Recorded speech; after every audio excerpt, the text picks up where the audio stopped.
2744번님께서 보내주신 문자고요. 안녕하세요. 한솔케미칼 22만 5천 원에 비중이 20% 계속 내려가는데 어떻게 하면 좋을까요? 라는 질문을 보내주셨습니다. 자, 한솔케미칼이 오늘도 또 소폭 하락을 했고요. 18만 7,800원으로 장을 마감을 했습니다. 손실이 조금 계속해서 확대가 되고 있는 구간이신데 일단 화학주 그리고 또 반도체 소재 관련주로 보시면 되겠습니다. 근데 2분기 실적이 굉장히 또 부진했을 것으로 예상이 되고 있는데 다만 그래도 2분기가 좀 바닥일 것이고 다시 3분기에는 턴어라운드를 기대해 볼 수 있겠다라는 그런 좀 기대감은 있는 상황입니다. 다만 이제 주가가 이제 7, 8월 계속 좀 많이 하락을 해가지고 걱정이 크실 것 같아요. 전문가님, 한솔케미칼 어떻게 전략을 세워볼까요? 네, 한솔케미칼 같은 경우에는 지금 현재 구간에서 사실상 2023년도 들어서면서 박스권을 잘 움직이다가 네. 사실 추가 상승에 대한 기대감이 상당히 있었거든요.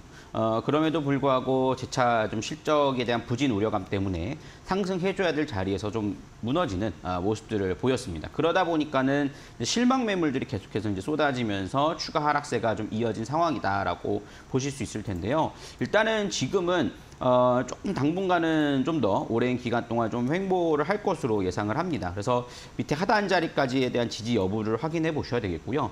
왜냐하면은 사실 올해 실적 전망 자체가 3분기가 턴어라운드 할 것이다라는 전망이 나오고 있지만 23년도의 실적 자체가 22년도도 개선될 가능성보다는 조금 부진할 것을 좀 예상을 하고 있는 상황이거든요.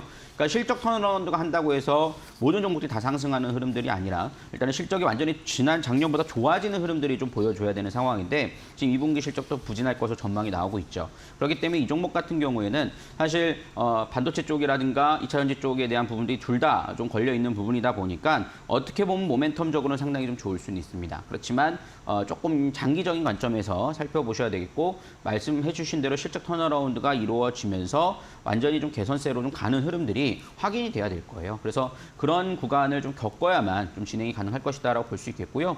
그 자리를 좀 볼 때는 일단 18만 자리 좀 지켜주면서 최근 자리에서는 좀 되돌림이 좀 나와줘야 될 것으로 판단이 됩니다. 특히나 최근 하락세가 나올 때 저가 매수애들의 개인들의 매수가 많이 들어오면서 상당히 좀 매물대가 좀 쌓이는 모습들이거든요. 다행인 점은 우리 시청자님이 저는 평단가가 그렇게 많이 높지는 않다라고 생각을 해요. 그래서 지금 이 자리에서 평단가를 낮추기 위해서 추가적인 매수를 하시기보다는 그 현금 여유가 있으시면 다른 좀 더 탄력 좋은 종목으로 좀 대응을 하시고 이 종목을 조금 기다리셨다가 손절가만 이탈하지 않으면 다시 한번 박스권 상단 구간인 24만 원 정도까지는 다시 한번 시도는 할 수 있을 거거든요. 그러니까 이건 좀 길게 보시는 관점으로 좀 대응을 하셔서 좀 빠져나오시는 전략. 굳이 지금 당장 손절은 조금 아까운 부분도 있다라고 네. 말씀을 좀 드릴 수 있겠습니다. 네, 좀 길게 보셔야 할 것 같고요. 일단은 18만 원 지지 여부를 체크해 보셔야겠고 좀 오래 보셔가지고 그래도 긍정적인 흐름 기대해 봤을 때 24만 원까지 가능성이 있겠다라는 부분들 함께 참고해 보시면 좋겠습니다.